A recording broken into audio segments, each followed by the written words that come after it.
Welcome to the Human Capital Innovations Podcast. We're your source for personal, professional, and organizational growth and development, where we share original research, explore industry trends, and interview executives and thought leaders from across the globe.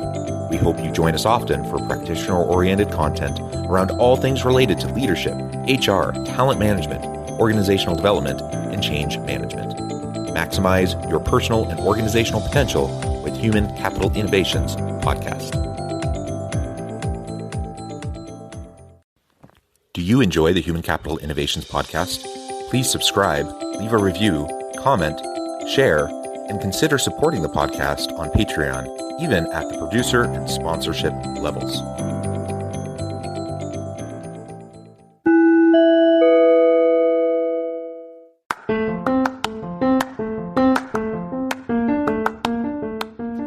Welcome to the Human Capital Innovations Podcast. In this HCI Podcast episode, I talk with Kathy Lanzalaco about equipping new college graduates to meet the challenges of a competitive job search.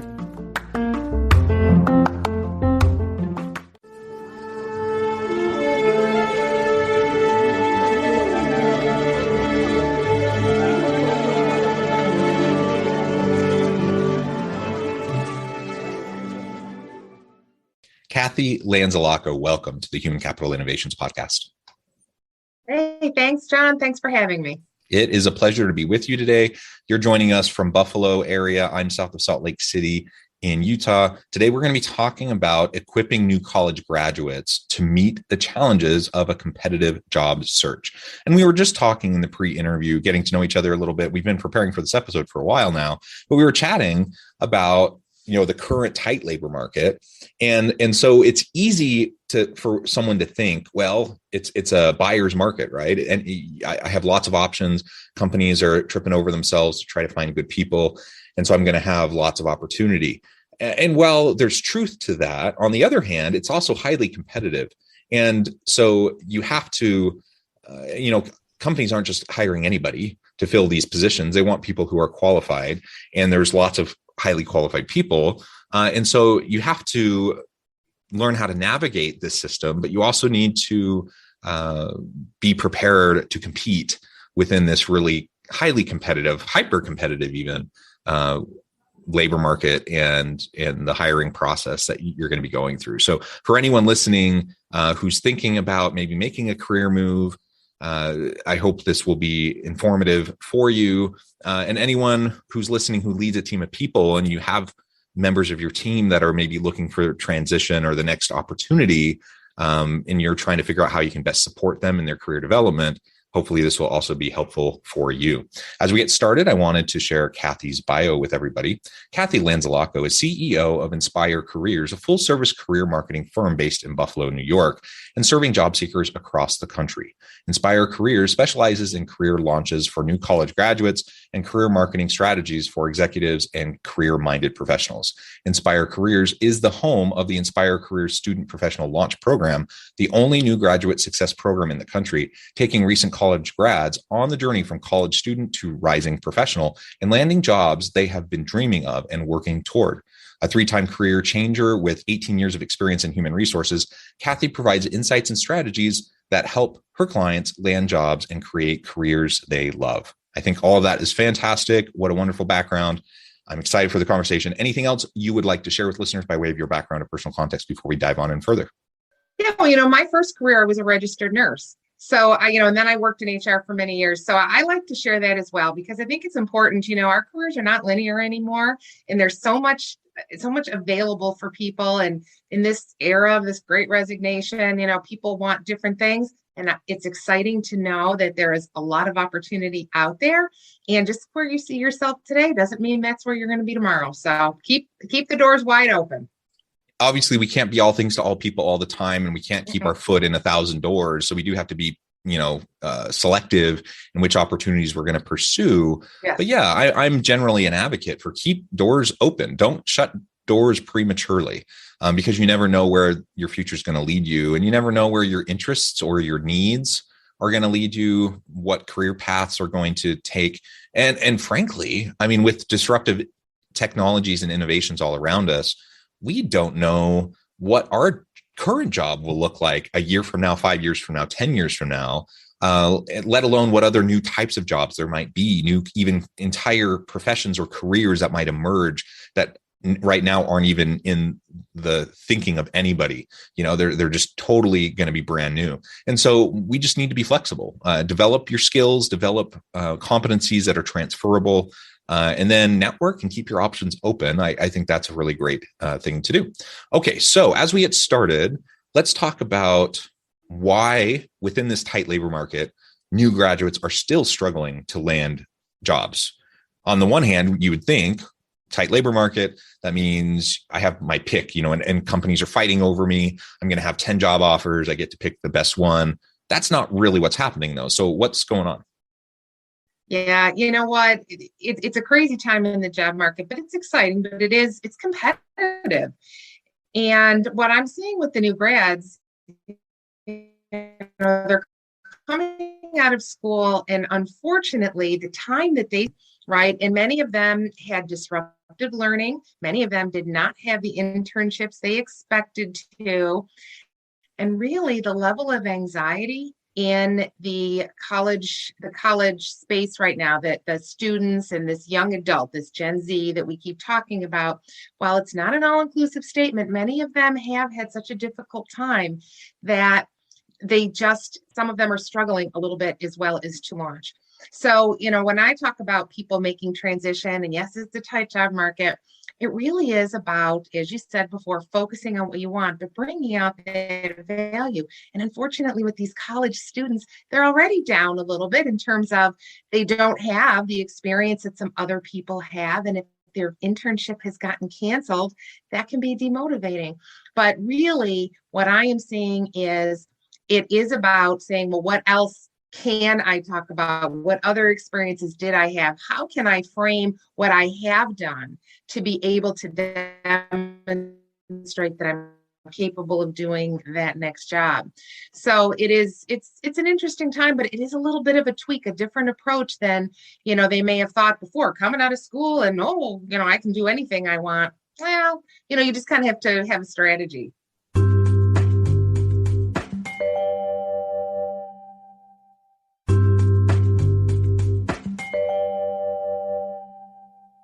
I think that's the exact right approach, and just being proactive, having strategy, being thoughtful about it is going to be super, super important as we move forward. So again, whether you're thinking about it for yourself or your own transition in your career, I think there's lessons here. There's principles that need to be applied. But if we're really just talking about new college grads getting in, and you're bringing in, those fresh students into your team, or you're trying to help a recent grad transition and develop in their career, these are all things that are going to be really, really important to think about. So what are some of those strategies that new graduates can proactively be implementing to land those good jobs right off the bat, especially if they're missing that key internship, or, some of these other types of experiential learning opportunities that went away during the pandemic? Yeah, that's a great question, John. Thanks. So, it really is about understanding yourself. And that's when I work with college grads. That's where I start. Why do you want the job in the first place? And, it's really easy to say, well, I need a job. But really, what do you intend that job to do for you? Do you have student loans to pay off? Do you have a car payment? Do you want to move out of your parents' house and get an apartment? Do you have a girlfriend or boyfriend and you really want to start moving on with your life? What exactly do you expect from this job? What do you expect to get from a culture standpoint? Do you expect it to be a social outlet for you? What exactly kind of salary do you want to make? And it doesn't have to be an exact number, but it should be narrowed down to a range so that you have a sense of what you want.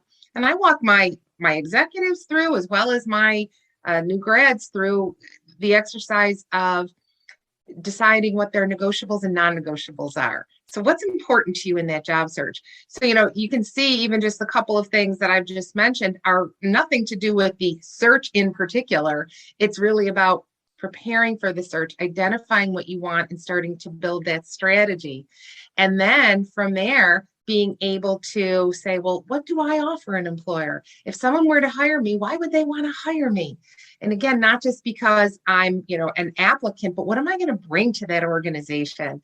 And it's really about helping them uncover their value. So yeah, maybe their internship got canceled. Maybe they didn't go for their study abroad they wanted. Maybe they spent 2 years working on Zoom instead of being in the classroom and doing their athletics and those kind of things. But you still did other things like cross-functional collaborations on your Zoom calls and your projects. You probably got more skills in that area than you ever expected to develop, right? What did you do that you can talk about transferable to the next employer? And that's so much helping these young people identify that so they can put words behind it and be able to explain it. Yeah, I think that's right. And I'm a college professor. And do consulting work on the side. So I've had these conversations with many students because that's something that's on the forefront of my mind. I have students going through my HR major. They're going to be leaving the university. I want them to be shovel ready. I want them to be able to hit the ground running in their career, and I want them to find success. And we put a lot of emphasis on experiential learning, on internships, on class projects, consulting projects, those sorts of things. And some of that did not necessarily go away for us, but it shifted, right, to virtual internships or virtual projects and those sorts of things.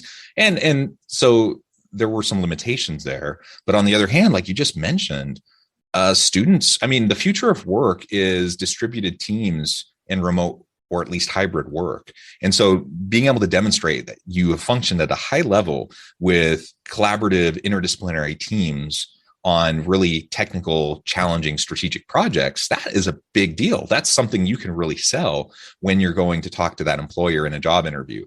Talk about those specific projects that you worked on. Talk about the challenges and how you overcame them. All of those components, I think, will really benefit you in the job search. And while that seems obvious to me, and as you're talking about what to proactively do, that seems obvious. But for a new college grad, that's often not actually obvious at all. They haven't really made that connection unless we help them. We can coach them and help them explicitly make that connection so that they'll carry that out in, the job search process, whether it's putting together and tailoring the resume, writing a cover letter, doing that initial phone screening interview, having a face-to-face interview, that they can really highlight the right things. Yeah. The other thing too is resilience. Being able to talk about the resilience of through the challenges that they've had these past 4 years. I'll tell you, if I was hiring somebody, wouldn't I want somebody that could talk to me about that? Tell me about the challenges you faced and how you overcame them. Tell me about your disappointments and what did you do to overcome that? Because you know what? If you're going to work for me or for somebody else, you're going to have disappointments. You're going to have challenges.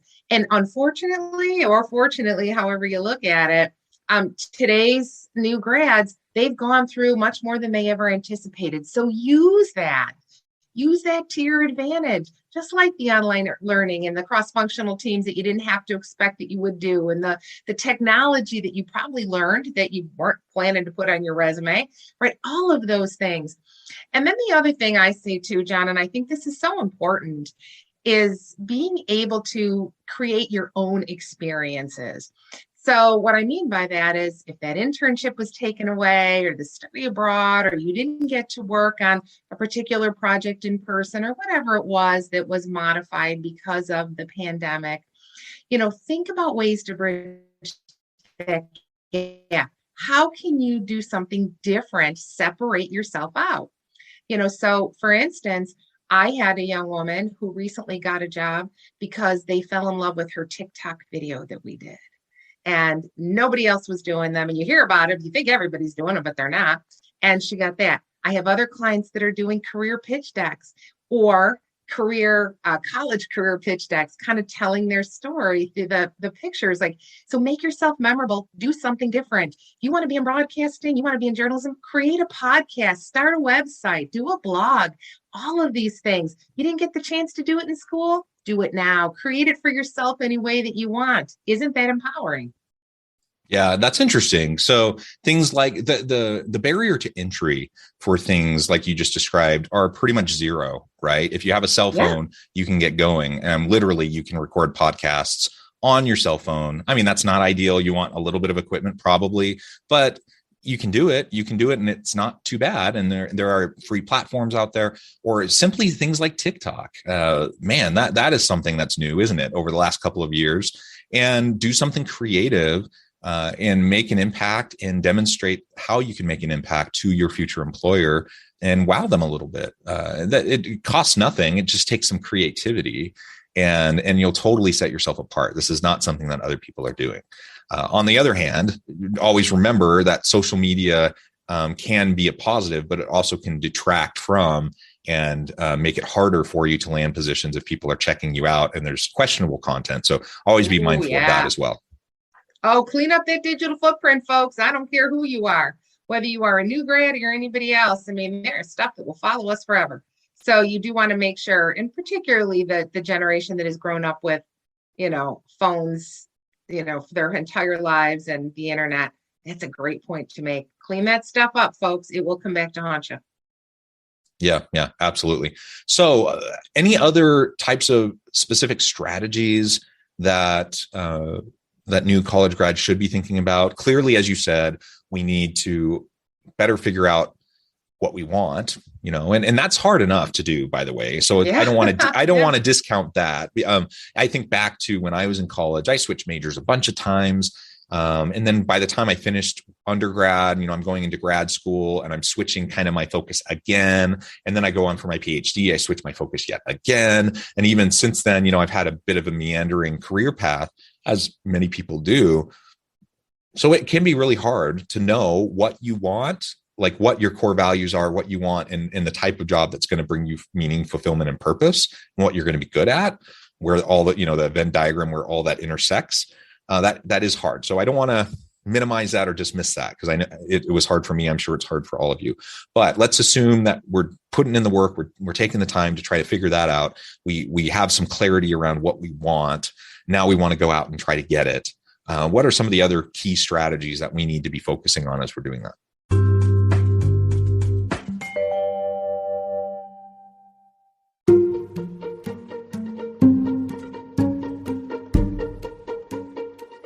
Welcome to the Human Capital Innovations Academy, courses, micro-credentials, and certificates to upskill and reskill for the future of work.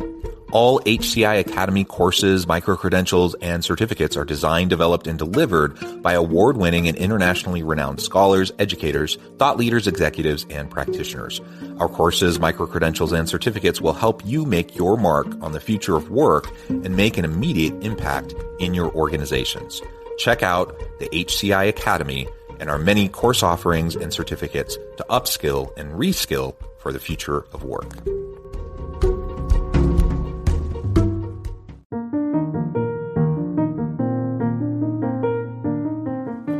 Check out our new weekly LinkedIn newsletter, Alchemizing Human Capital, exploring industry trends via original research and interviews with executives and thought leaders from across the globe. We look forward to having you join us.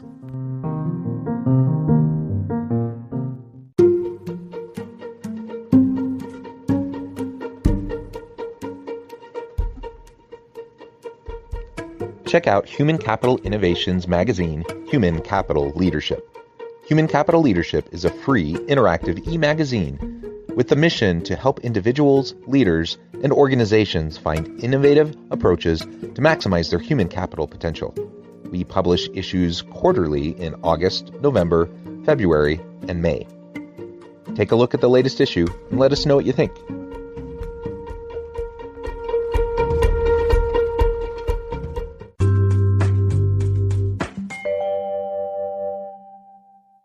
The thing is building credibility.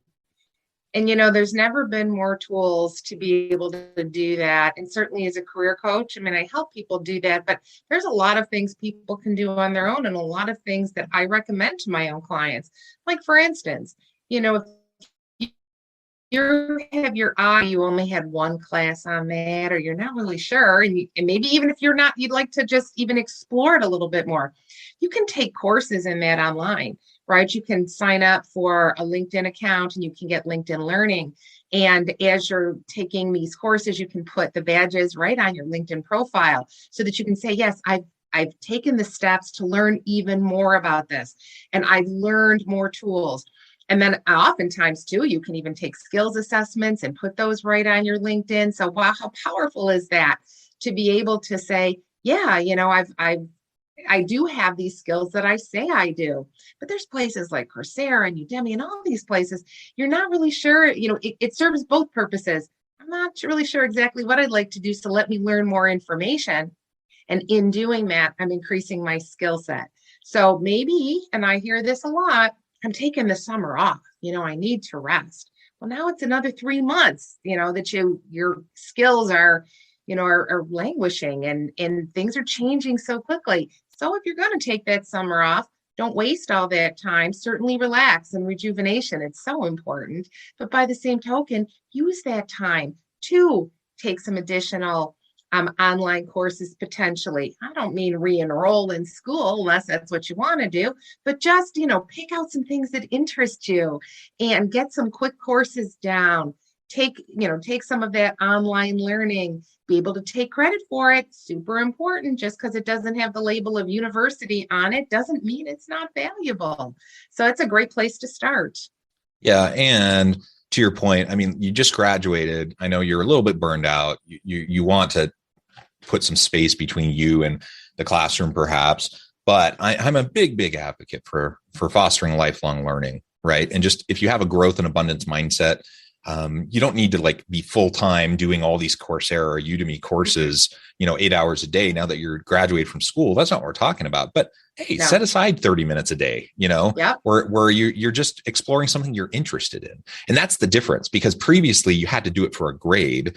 You're done with that, right? So now do it for fulfillment, do it for skill development and expansion, do what you're interested in. And it's fascinating because there have been studies on this. When you'll take a book, for example, and a book that maybe you would love to read on your own free time just for fun, right? You put it in a classroom, you assign it as assigned reading as homework for the class, and it becomes drudgery.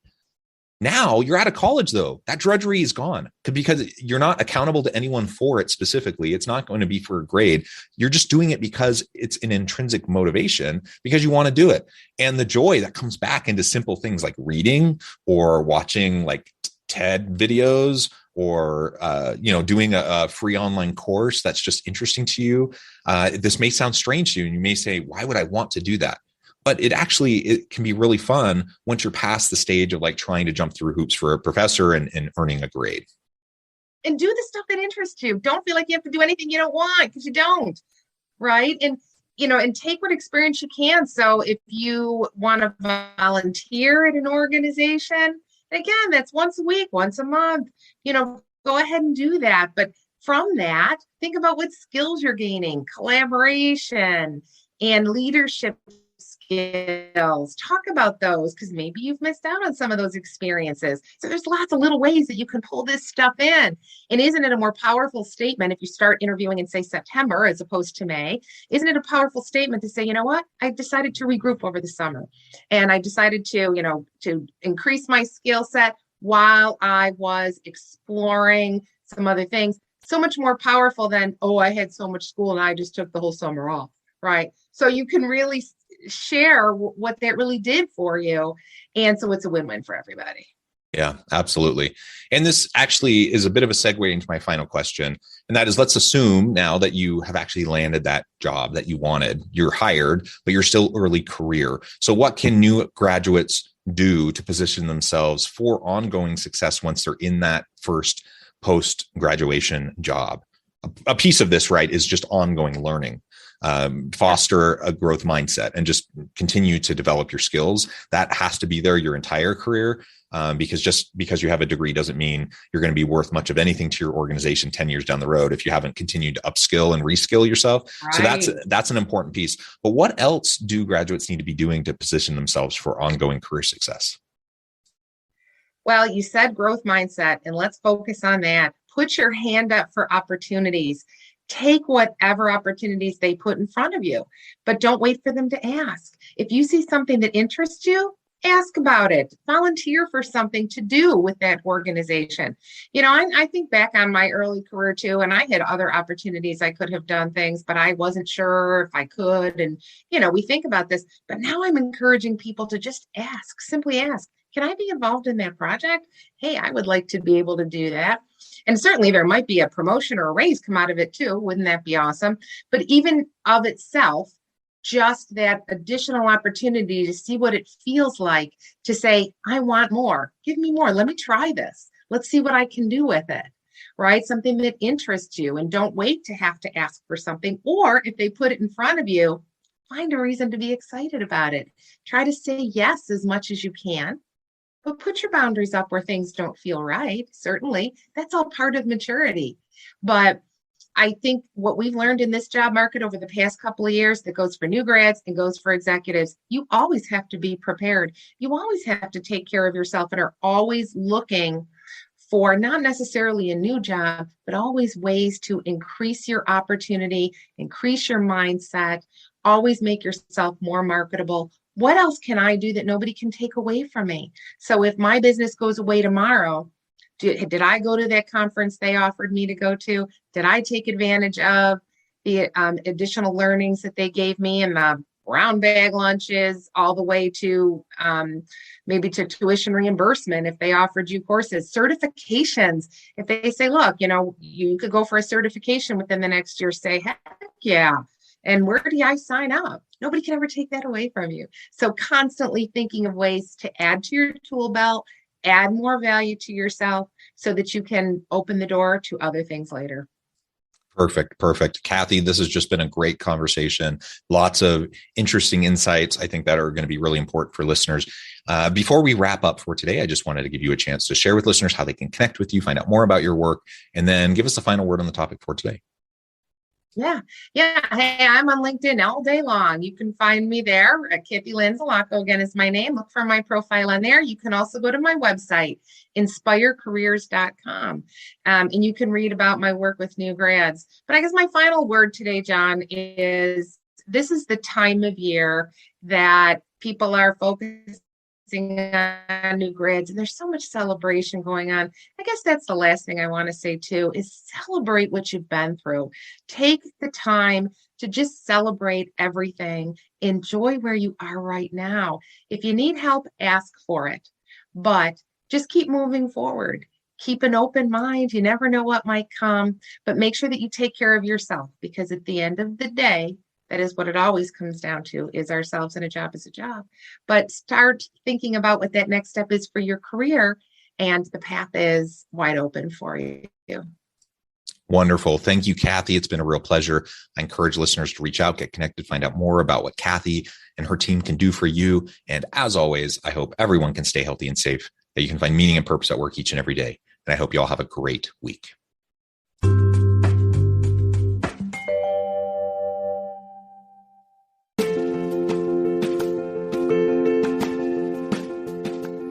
Check out my new book, The Future Leader, Creating and Transforming Next-Gen Organizations.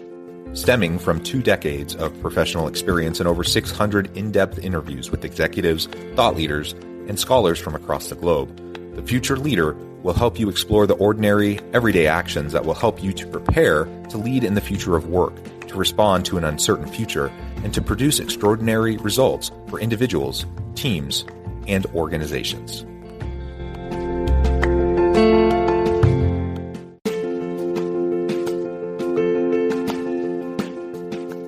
Bluer Than Indigo Leadership, the journey of becoming a truly remarkable leader. Early in my adult life, I learned about an Asian proverb that translates as bluer than indigo. If you think about the color indigo, it is a brilliant, deep, and vibrant blue, what some would call the bluest of blues.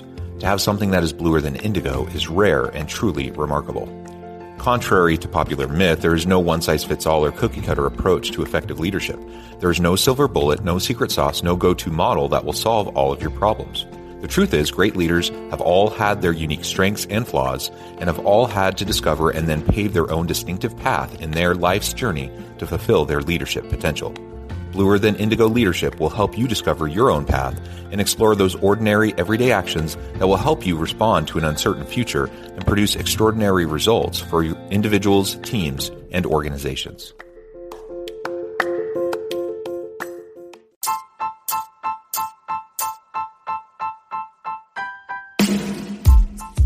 The alchemy of truly remarkable leadership.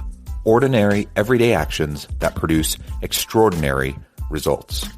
Consider how the nature of work has shifted over the past 50 years. With increased globalization, rapid technological advancement, and the shift in economic composition, the average job of today looks very different than the average job of 50 years ago. What will the jobs and organizations of tomorrow look like?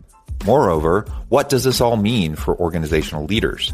What are the core competencies and capabilities of organizations and their leadership that are prepared for continued disruption and geopolitical and socioeconomic shifts? Regardless of what the future holds, increasingly, leaders need to be socially minded, data-driven, decisive, champions of talent, and disruptors of the traditional notions of leadership, teams, organizations, and work. The alchemy of truly remarkable leadership will help you to explore your own leadership competencies and capabilities and consider ways to apply and implement them into your workplace and personal life.